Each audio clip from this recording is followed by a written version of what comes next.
Est-ce que, si on reste sur les révoltes arabes, est-ce que, par exemple, l'islam et l'économie, ça peut être, et la mondialisation, ça peut être compatible? Si on regarde effectivement l'exemple de la Turquie, on voit que ça peut marcher. Il n'y a aucun problème. J'ai beaucoup écrit sur ce sujet, il n'y a aucun problème d'aucune sorte. Toutes les religions peuvent être caricaturées en hostilité à l'égard de l'argent. Le catholicisme, pire encore, puisque le catholicisme considère que la richesse est un scandale. Donc, alors que le judaïsme et le protestantisme considèrent que le scandale, c'est la pauvreté. Donc on peut dire que la vraie religion qui est hostile à l'économie, c'est le catholicisme. L'islam, pas du tout. Les marchands musulmans existent depuis très longtemps. Puis vous prenez des puissances comme l'Indonésie, qui est une grande puissance économique, évidemment le Bangladesh, le Pakistan, la Turquie que vous avez citée, sont des pays musulmans qui n'ont aucun problème à l'égard de l'économie. Alors, oui. Et alors vous dites aussi les crises, qu'elles soient économiques ou écologiques, et vous parlez souvent de Fukushima, sont aggravées par l'absence de gouvernance mondiale. Est-ce que ce n'est pas une vision un peu utopiste? Non, mais c'est une réalité. On a une chose très concrète. Vous avez cité Fukushima.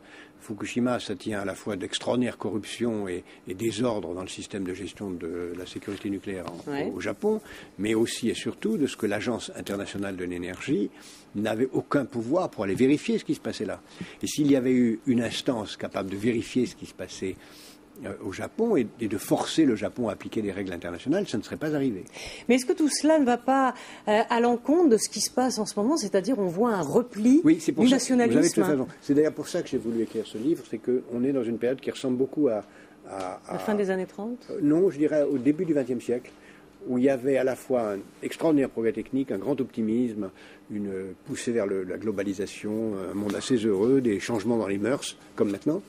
Et en même temps, des crises financières, du terrorisme, on appelait ça du nihilisme, des mouvements de haine raciale, et ça a donné, comme chacun sait, une guerre mondiale, Mussolini, Hitler, Staline, dont personne ne connaissait l'existence en 1910, et puis une deuxième guerre mondiale. On est exactement à cette croisée des chemins. Si on se replie, et toutes les tendances sont au repli, le refus de l'immigration, le refus protectionniste de chacun, si on se replie, on va aller vers une catastrophe, et nos générations qui n'ont pas connu de guerre depuis 70 ans, comme d'ailleurs à la fin du 19e siècle c'était aussi le cas, peuvent connaître devant nous 30 ans de catastrophe. Par contre, on a toutes les chances pour réussir si on met en place un ordre de gouvernance planétaire. Y a-t-il, à votre avis, une droitisation de la société française? Oui, j'ai écrit mon éditorial de l'Express ce matin pour dire que les valeurs dominantes de la société française sont de droite et que je ne pense pas qu'aujourd'hui il soit probable qu'un candidat de gauche soit élu.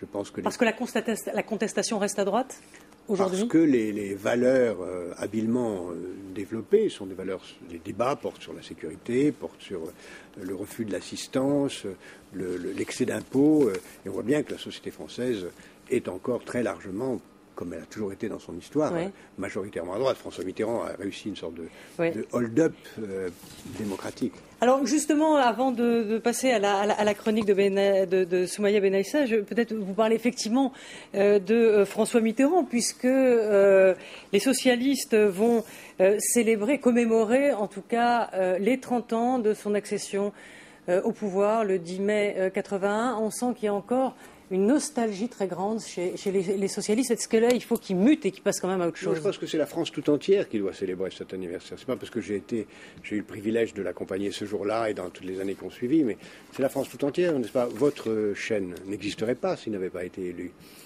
Rappelez-vous ce qu'était la France. Vous n'étiez pas né, mais en 81, France, c'était c'est gentil.